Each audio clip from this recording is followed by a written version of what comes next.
Let's understand a machine learning algorithms in an intuitive way. So there are a couple of machine learning algorithms that we will be looking into, and we will try to see we will see how these machine learning algorithms are working without actually going inside the mathematics or nitty-gritty of how they are implemented internally.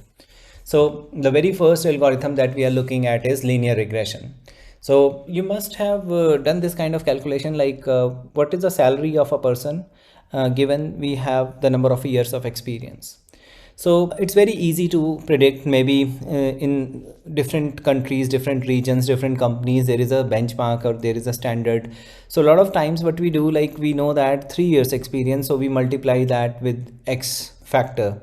Yeah, so it can be 2, it can be 3. So you multiply that factor and then you say that, okay, this much is the salary per month or per annum, right? So you calculate like that. This is like a very simple way to calculate a salary, but it is not a correct one, because we cannot say that the fresher who is having zero experience is having zero salary, because even freshers are getting paid.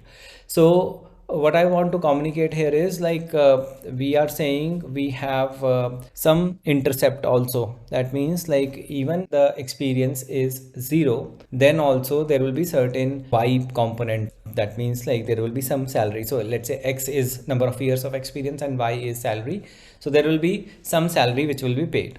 So this is an intuitive understanding, how the linear regression is being applied in our day-to-day life. And even when you have to calculate the fare cost of a trip cost, then you are traveling, let's say 150 miles, and then like how much is the charge per mile for a taxi, and then you multiply by 150. But is it like always a correct answer? No, because there are so many other factors also. Maybe the travel is to hilly area, then it will be a different price. Now we are looking at the price of the house. So we are computing price of the house based on the area. So let's assume X is the area of the house and Y is the price of the house. And there are points which are in blue color and there are points which are in red color. The points which are in blue color are used for training my machine learning model to understand the pattern. So we are identifying that slope, that line, the intercept, and then we are able to identify which is my best machine learning model or best fit line. So the goal here is to find out the best fit line. So once you are able to identify best fit line, then you can make predictions on the new data points. And what are these new data points? So these red colored dots are the new data points, the test data. And you can easily predict what is the price of the red colored points, these data points. And you can say that, okay, this will be the price of the house, which we don't have in my training data. The blue color is the data that machine learning model has been trained on, or machine learning models are already exposed to this blue color data. But red color is something new, houses. These are the houses for which we have the size, we have the area, but we don't have the price. So we can get to know the price once we know that this is the best fit line. So from this we can easily find out what is the price of the house. So this is the area, and then we can say this is the price of the house. Yeah, for this point we can say this is the price of the house. Yeah, so we can identify the future points also, unseen data also, which we have not even used for our training.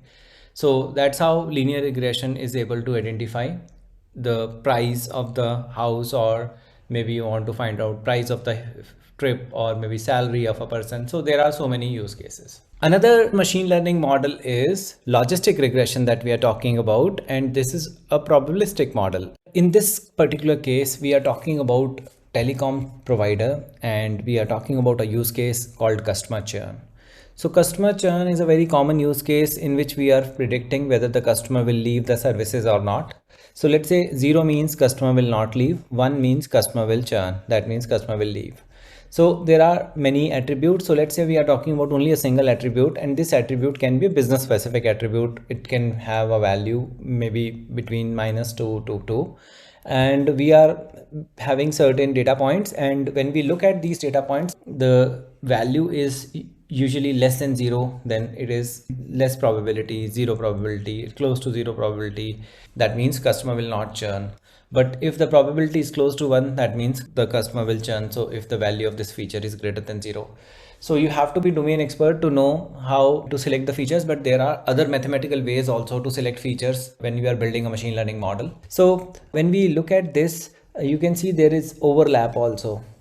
So that's why there is a probabilistic model. So this curve actually indicates there is a probability. So if there is a value here, 0 point, let's say 5 or maybe 0.25, 0.25.